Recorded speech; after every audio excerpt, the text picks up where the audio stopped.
주식이야 돈 버는 사람이 5%도 안 된다 이런 얘기가 그건데 실제로도 그럴 것 같아요. 맨날 그런 주식만 하니까. 그런 주식이라 하면 성장인지도 모르는데 성장일 거라는 그게 이제 그 시장의 인기주. 그런 인기주 쫓아다니다 보면은 돈을 못 버는 거죠. 그 한 사람이 돈을 벌게 해주려고 9,999명이 돈을 갖다 바치는 짓이다. 그렇게 표현하거든요.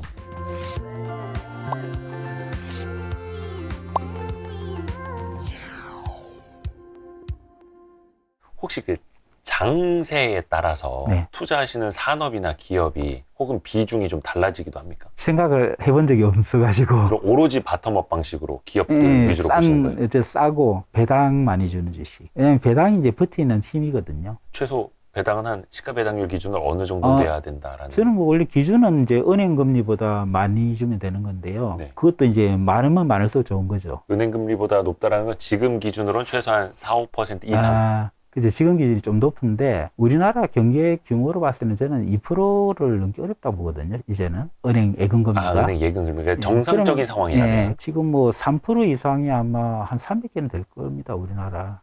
연간 배당 수익률이 한 3% 이상 되는 기대가 회사가. 되는 데들이 300개 이상은 될 거예요. 그러면은 뭔가 최소한 투자를 할 때는 현재 기준으로 봐야겠죠. 네. 그러니까 시가 배당률 기대를 해보면 한 3% 이상 돼야 기준이 한번 봐야겠네. 맞아요. 이렇게 기준이 충족이 되는. 책에도 보면 그 투자 대상을 고르는 기준, 아주 기본적인 4가지 조건을 충족해야 한다라고 이제 쓰신 부분이 있더라고요. 네네. 첫 번째가 PER 10배 이하, PBR 1배 이하.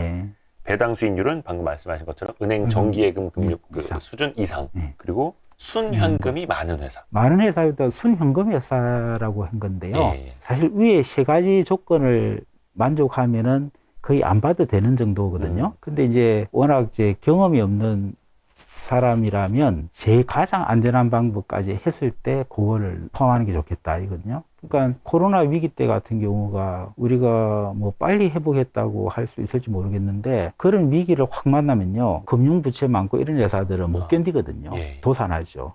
그런 것까지 방지하기 위해서 그걸 넣은 거고 일반적으로 위에 3가지 조건 그러니까 배당까지 많이 주는 회사라면 상당히 재무구조가 단단하다고 봐야 되거든요.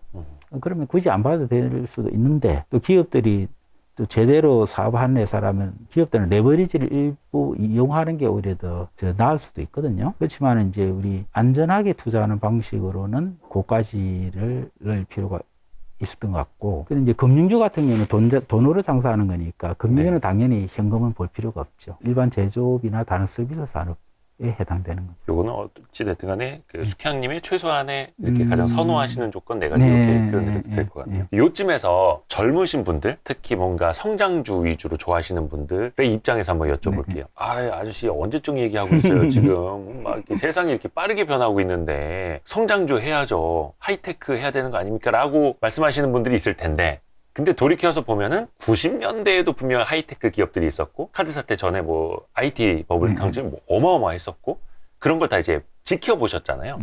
그럼 그때도 스타일은 지금처럼 이렇게 쭉 한결같으셨던 걸까요? 저는 그랬다고 생각하거든요. 말씀드렸다시피 그냥 밸류에이션을 보니까 성장주들은 다 고퍼잖아요. 기본적으로. 그렇죠. 아예 퍼가 없든지 적자 기업이니까. 그러니까 대상이 안 되는 거죠. 근데 그 시점에도 IT 버블 같은 거 보시면서 10배, 20배 날아가는 주식들 보셨잖아요. 그때 저는 그 IPO가 어마어마하게 많았잖아요. 그러니까 99년 말부터 2000년 초까지 저는 공모주에 열심히 참여했죠. 오히려 그때는 공모주로. 그 공모주로 뭐 그때 요즘 카카오 같은 거는 다음 커뮤니케이션으로 상장했고. 그러니까 그런 것들을 하면 뭐 어마어마하게 올랐잖아요. 상장하자마자. 하는 대로. 그러니까 그때는 이제 계좌를 뭐 차명 계좌라 해야 되나? 엄마, 아버지 뭐 우리 저 같은 경우는 장인, 장모님까지가 다 해가지고 할 수 있었거든요.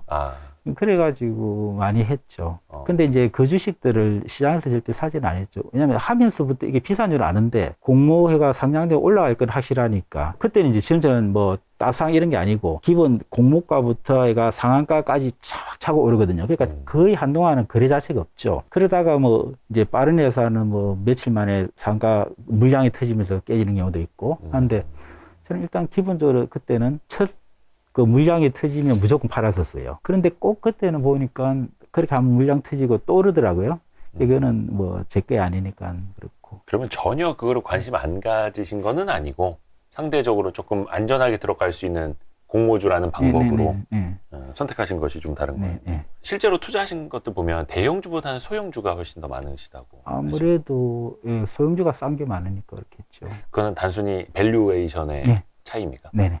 특별히 소형주를 선호하시는 이유가 있거나 이건? 그건 아니고요. 대개 대형주들이 뭐 우리 현대차도 있고 삼성전자 있지만은 아무래도 경기를 많이 타는 편이라 대형주는? 소형주가 아닌 건 아니겠지만 제가 볼 때는 하여튼 그랬던 것 같아요. 그래서 대형주는 아니지만 제법 큰 것도 있긴 있죠. 삼성카드나 코리안리 같은 경우는 제법 큰 회사지 않습니까? 그런 것들은 뭐 참 싼 주식이기는 한데 요즘 트렌드하고는 많이 벗어나 있는 그렇죠? 그러니까 트렌드는 전혀 신경 안 쓰세요? 아니 그럼요. 아니 언젠가는 또 오를 거예요. 그렇게 싼 것들이 한번 오를 때도 있을 거라고 봐요. 그럼 저는 그때까지 배당금 받으면서 기다리면 되는 거고. 학습 효과가 있기 때문에 또 기다릴 수 있는 걸까요? 제가 처음에 주식 했을 때 트로이카 그런 게 한번 있었어요. 열풍이. 그때 이제 건설, 무역, 금융 이 세 개가 막 미친 듯이 오를 때고 제가 그쪽으로 붙어가지고 많이 먹고 이런 건 아닌 것 같은데 어쨌든 그런 주식 들고 있을 때는 많이 먹었죠. 뭐 정권주 같은 거. 80년대 후반에 막 중동 건설 붐 불면서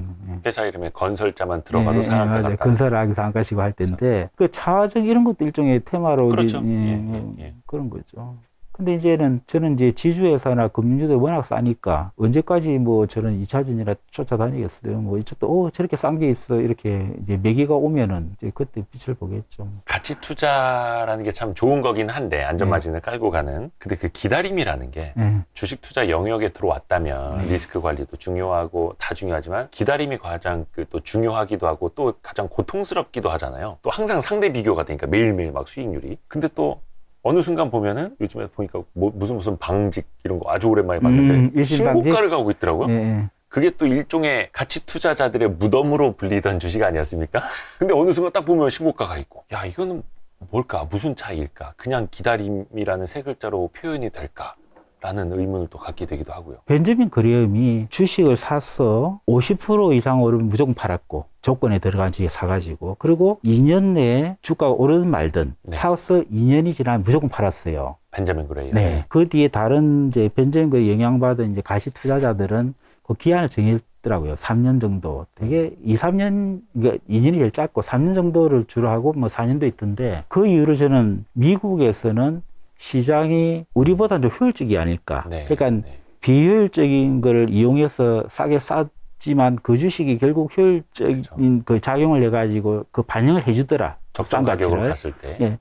그래서 그래 왜 2년 후에 팔았느냐. 그 정도 기한을 줬는데 얘들이 안 올랐다고 뭔가 내가 모르는 문제가 있구나. 이렇게 판단했다는 거거든요. 근데 우리나라는 이게 10년이 돼도 반영이 안 되는 게 있어요. 그게 뭐냐면 일종의 요즘 아는 주주 행동주의가 나오고 있는데 미국은 그게 일찍부터 발달했죠. 그러니까 그렇게 싸게 있는 주식을 놔두질 않는 거죠. 특히 이제 그쪽은 우리하고 또 다른 게 이제 자본주하고 경영하고 분리되어 있으니까 대리인 위험이 굉장히 크죠. 그런 주식이 싸게 있으면은 어떤 식으로든 회사에다가 압력을 넣든지 심하게 경영진을 교체하든지 해가지고 그걸 현실화 시켜버리는 거죠. 그렇죠. 저평가되어 있는 걸 재평가되도록 계속 움직이는 거죠. 근데 우리나라는 그게 안 됐던 거죠. 지금까지는 거의. 그러다 보니까 요즘 와가지고 이제 아까 방직회사도 그렇고 이렇게 슬슬 그런 운동이 있지 않습니까? 그리고 또 이제 그 전까지 이제 지분 이동이 있더라도 대주주 지분만 이제 비싸게 팔아넘기는 프리미엄 받고 넘어가는 이런 거였는데 최근에 이제 SM이나 오스트 인플란트 같은 경우는 그 가격으로 같이 이제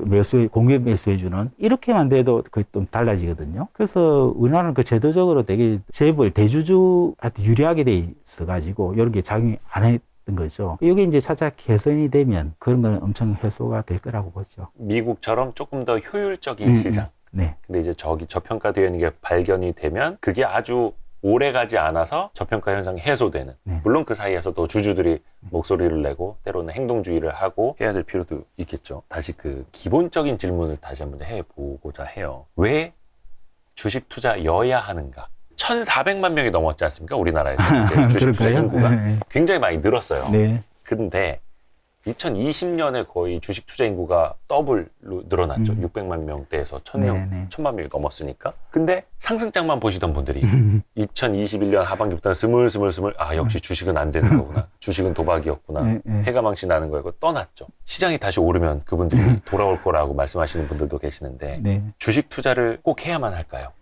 장기적인 관점에서 봐야 되는데 사람들이 너무 짧게 보죠. 꼭 시장이 오르면은 그때서 다시는 안 하겠다는 예전에 한번 포기했던 사람도 이번에 이제 올라갈 때니까 지금이라도 사면 올라가는 걸 바로 먹을 수 있을 것 같으니까 들어오는 거지 않습니까? 네. 근데 이제 떨어질 때는 하염없이 떨어질 것 같거든요. 그렇죠. 그러니까 이제 도저히 견디다가 안 돼가지고 이제 포기하고 팔고 나가는 건데 꼭 그렇게 되면 또 바닥이 되거든요, 그때가. 시장은 우상향이에요.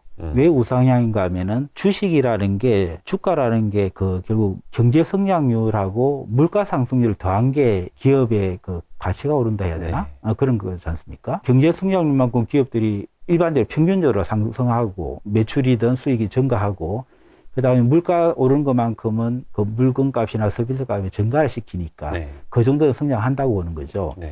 그게 이제 일시적으로는 자꾸 아닐 수 있지만 이렇게 길게 보면은 결국 떨어졌으면 그만큼 더 올라가고 해가지고 결국 쭉 올라간다는 거거든요. 그래서 우상향이거든요. 그래서 이제 그 투자 자금도 최소 5년 동안 안 쓸 자금을 해야 되고 하는 이런 게 그 조건을 만족시키려고 하는 건데 그 사람들은 자꾸 지금 오르니까 그때서 들어오고 계속 빠지면 도저히 못 견디가 나오고 이러니까 돈을 벌 수가 없죠. 그래서 뭐 심하게는 뭐 주식이야 돈 버는 사람이 5%도 안 된다, 뭐 10%도 안 된다 이런 얘기가 그건데 실제로도 그럴 것 같아요. 제 주위에 다들 제 친구들이 재무제표 보고 이런 애들이 다 할 줄 아는 애들인데도 제가 알기로는 주식에 돈 벌었다는 애는 없던 것 같거든요. 다들 했다가 이제 포기하고 이제 안 하는 거죠. 맨날 그런 주식만 하니까. 그런 주식이라 하면? 그건 이제 지금 성장주로 얘기하는, 그러니까 실제로 성장인지도 모르는데 성장일 거라는 그게 이제 그 시장의 인기주, 테마주 이런 것들이거든요. 지금 뭐 이제 오른다고 해서 저것만 사면 되겠지. 이게 이래서는 안 되는 거예요. 그러니까 자기가 판단할 수 있어야 되죠. 그러니까 자기가 판단을 해야 된다. 네. 그래, 이거는 무조건 이렇게 성장할 수밖에 없어 하고 해야 되는데 남들이 그렇다 하니까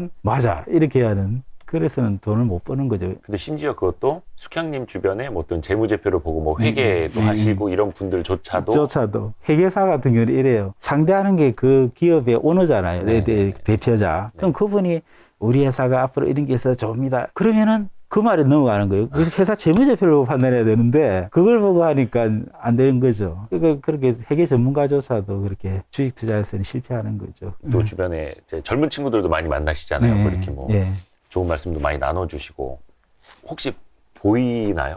저 친구는 좀 주식으로 벌 수 있겠다. 저 친구는 조금 쉽지 않겠는데 약간 이런 게? 그 정도까지 깊이 있게 만난 친구는 없는 것 같아가지고요. 근데 워낙 똑똑하면서 열심히 분석하는 친구들이 있거든요. 저하고는 스타일이 많이 다른데 그런 친구들은 성공할 것 같다 싶긴 하더라고요. 어제도 그런 얘기 한 적이 있는데 걔는 저같이 이렇게 싼 거 사놓고 기다리는 게 전혀 적성이 안 맞는 거죠. 그런데 그쪽으로 분석을 한다면은 왜냐면 성장주 투자자들이 수익은 진짜 수익률이 엄청 높게 올리는 걸 알거든요. 근데 그게 이제 확률상으로 어렵고 그렇게 성공하는 확률이 너무 떨어지니까 왜냐면 저는 또 그럴 자신이 없고 못하니까 일반 사람들은 그걸 안 했으면 하는 거죠. 두 번째 책에 프롤로그에 이런 말씀을 써주셨어요. 주식을 어떤 뭐 대하는 자세라든지 약간 그런 말씀일 수도 있는데 주식 투자는 어떤 투자 수단보다 위험이 적으면서도 가장 높은 수익을 안겨주는 것으로 맞아요. 투자라기보다는 저축으로 받아들였으면 합니다. 근데 약간 그게 길게 봐야 되는 거죠. 길게 보면 그렇게 되는 거죠. 잘 이해가 안 가는데 위험이 적다. 투자라기보다 저축으로 받아. 이거 약간 논란이 있을 수도 있는 문구입니다, 여러분. 길게 보면 우상향이라 그랬지 않습니까? 길게 보면. 짧은 한 20년 이렇게 보면은 지금부터 20년으로 해가 이렇게 보면은 이게 푹 빠졌더라도 다시 이렇게 그 수준으로 반등하는 게 그렇게 오래 걸리지 않았어요. 5년도 안 걸렸어요. 그러니까 2008년 금융위기만 하더라도 시장이 2007년 그 연말 지수를 회복한 거는 3년이면 됐거든요. 저는 수익률로 2년에 했는데 가치가 그만 빨라요. 그렇게 조금만 시간을 길게 보면은 주식은 어떤 투자 수단보다 수익률이 높았고 우상향이니까 확실하니까 저는 안전하다고 표현한 거죠. 정말로 그 메가톤급 글로벌 금융위기였어도 3년이면 다 회복됐다. 그리고 지금 2021년 하반기부터 시작됐던 이 하락장도 1년 반 이상 갔는데 그것도 시계열을 길게 놓고 보면 짧은 시간이다. 근데 그 한 복판에 있으면 엄청 고통스럽지 않습니까? 힘들죠. 저도 작년에 피곤했는데 근데 올해 같은 경우 오르고 있으니까 또 피곤해요. 시장 못 쫓아가니까. 그러니까 이 투자자는 늘 피곤해요. 가는 녀석들은 뭐 테마 뭐 이런 거 붙으면서 막 쭉쭉 날아가고 못 가는 녀석들은 또 저기 잠들어 있고 그렇다고 해서 또 스타일을 바꿀 수는 없는 거니까. 그럼 바꾸면 안 되지. 그러니까 어쩌든지 잘 지켜야 되는데 어렵죠. 근데 또 이제 그 프롤로그 중에 나오는 이야기인데 경제적으로 안정된 미래를 확보하기 위해서 주식 투자는 반드시 해야 됩니다라고 말씀을 하셨어요. 근데 그거는 숙향님이 주식 투자로 성공을 하셨으니까 하실 수 있는 말이기는 한데 일반론으로 해도 되는 말일까요? 그게 이제 앞에 같은 맥락인데 물론 이제 제가 경험으로 이게 된다고 하니까 그렇게 얘기할 수 있는 거죠. 뭐 다 내가 그렇게 실패했다 이런 말을 절대 할 수가 없는 거니까요. 그래서 실패한 사람은 야 주식은 도박이야 이러고 그렇겠지. 근데 이제 말씀드렸다시피 시장은 우상향이에요. 지나간 거 보면 나오는 거지 않습니까? 그 기간이 얼마나 힘들게 한 기간이 얼마나 기냐 이 차이지 이렇게 그냥 쭉 오면 오르락내리락 하면서 쭉 올라가지 않습니까? 그 주식 투자 방법이 아까 얘기했던 그냥 성장주라고 인정되고 뭐 사람들이 달라붙는 그런 인기주의 쫓아다니다 보면은 거의 망할 수밖에 없고 제가 어떻게 표현했냐 하니까 그 한 사람이 돈을 벌게 해주려고 9,999명이 돈을 갖다 바치는 짓이다. 그냥 그렇게 표현하거든요. 그러니까 한 사람은 돈을 벌죠. 그런 쪽에서. 그래서 나머지는 다 가놨다 그 사람의 돈을 갖다 바치는 거예요. 그렇게 해서는 주식 투자가 안 되는 거죠.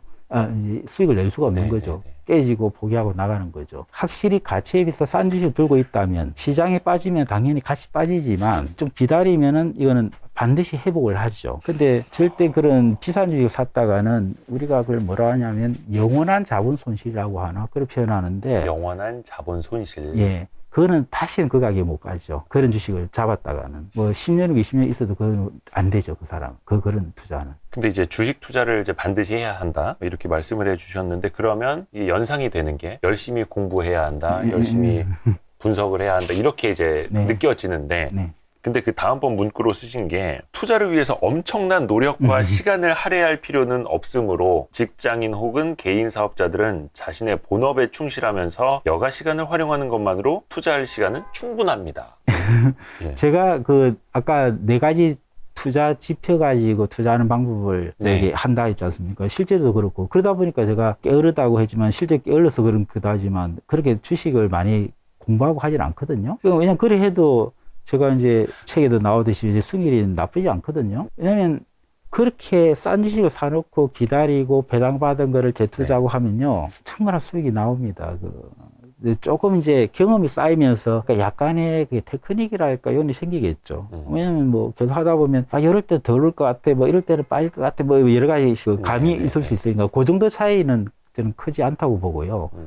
기본적으로 싼 거 사놓고 기다리면 되는 거니까 어쩌면 컨트하고도 좀 비슷하긴 한데 컨트로 하는 거는 저는 재미가 없어가지고 그걸 안 하는 것 뿐이고 비슷하죠. 그러니까 그런 정도로 주식을 싸게 사놓고 기다리는 정도라면 시간을 많이 들릴 이유가 필요가 없죠. 전혀. 신경 쓴다면은 요즘처럼 실적 나올 때 실적 좀 하고 분기 실적 나올 때 이제 보면서 이 회사가 어떻게 되고 있는지 하는 이제 판단할 때 그 정도 할 수 있을 테고 평상시에는 주식을 그렇게 매일까지 볼 필요도 없고 그러니까 월급쟁이들한테 맞는 거죠. 그럼 예를 들어서 분기 실적이 내가 생각했던 것보다 좀 부진하게 나왔다. 실망스럽다. 그럼 팝니까? 그러니까 그걸 원인을 찾아야겠죠. 그때는. 이게 이제 일시적이냐 계속되느냐. 그래서 제가 그거는 일시적일 수도 있지만 제가 실망하고 팔았던 주식이 작년에 손해보고 한 게 이것들이 분기 적자가 어마어마하게 난 거예요. 왜 그런가 보니까 물류비가 많이 깨진 건데 그게 이제 그 미국의 그 가전하고 자동차에 들어가는 부품을 하는 건데 그 전에 미국에 그 정체된 때가 있었지 않습니까? 오랫동안 배가 못 들어가고 그 회사에 정확하게 물어보진 않았는데 저는 원인이 그걸로 보는데 그렇게 되니까 부품은 완성차 업체나 제대로 갖다 넣어야 되니까 아마 항공으로 또 보냈을 것 같아요. 양쪽으로 깨진 거죠. 그런데 그 적자 규모가 너무 크길래 다른 회사도 그런 게 많을 텐데 유독 얘가 많이 그랬다 싶어서 그때 제가 잘 안 하는 건데 손절매를 확 해버리는 경우 있는데요. 그거 말고 뭐 예를 들어 신영정문 같은 경우는 3년 전인가 그 라인 펀드 사태 터지고 할 때 돈을 다 갚아줬어요. 그러다 보니까 그의 실적이 되게 안 좋아졌죠. 근데 그거는 그야말로 일시적이고 잘 갈 거다. 그런 회사는 이제 주가 빠지면 더 살려는 거죠. 안 빠지더라고, 그것도. 그러니까 그런 거는 팔 이유가 없는 거고. 그러니까 그 상상에 따라 맞춰서. 결국 이거는 이제 그 네 가지 표만 가지고 하는 거 어려운데 이럴 수 있을 것 같은데. 네. 근데 우리가 그 네 가지 표만 하더라도 포트폴리오 짜지 않습니까? 그래서 분산 투자가 중요하거든요. 네. 한 10개 정도 가지고 있는데 하나가 좀 안 좋다. 그럼 아마 하나는 좋을 거라고요. 그러니까 이제 평균적으로 수익을 내는 거니까 분기별로 꼬박꼬박 안 해도 돼요, 사실. 그러니까 어떤 이제 가치 투자 이제 전문가는 1년에 한 번 봐라. 뭐 이런 대가들도 있으니까 네.